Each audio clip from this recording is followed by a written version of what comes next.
சிலர் வீட்டில் வந்து முன்னேற்றங்கள் கிடைக்காது. நமக்கு செய்வினை தோஷம், கண் திஷ்டி எது செய்வினை தோஷத்தை விட இந்த கண் திஷ்டி இருக்குது பார்த்தீங்களா, அது ரொம்ப ரொம்ப கொடியது. ஒருத்தர் வந்துட்டு போனாங்கன்னா அவங்க செய்த தோஷம் பயங்கரமாக இருக்கும். ஸோ அதனோட பாதிப்பு வந்து அவங்களுக்கு இருந்து கொண்டே இருக்கும்.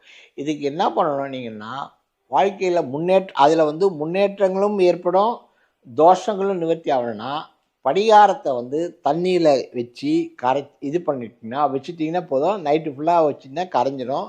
காலையில் அந்த தண்ணியை மட்டும் மேலோட்டமாக எடுத்து அதை வந்து மாப்பிங் போட்டிங்கன்னா, அந்த தண்ணியில் மாப்பிங் போட்டிங்கன்னா வீடு வந்து சுத்தமாகிடும்.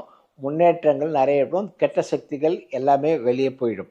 அதே மாதிரி நகைகள் கூட படிகார தண்ணியில் க்ளீன் பண்ணலாம். ஃபேஸ் வந்து படிகார தண்ணியில் க்ளீன் பண்ணிங்கன்னா உங்களுடைய கண் திஷ்டி யார் மூலமாக செய்வினை தோஷம், கண் திஷ்டி மெயினாக வந்து கண் திஷ்டி ரிமூவ் பண்ணுறதுக்கு இதை பண்ணிங்கன்னா, ஃபேஸில் தடவிட்டு கொஞ்சம் நேரம் வந்துட்டு நீங்கள் குளிச்சிங்கன்னா அந்த தோஷங்கள் வந்து என்டையராக விலகி போயிடும்.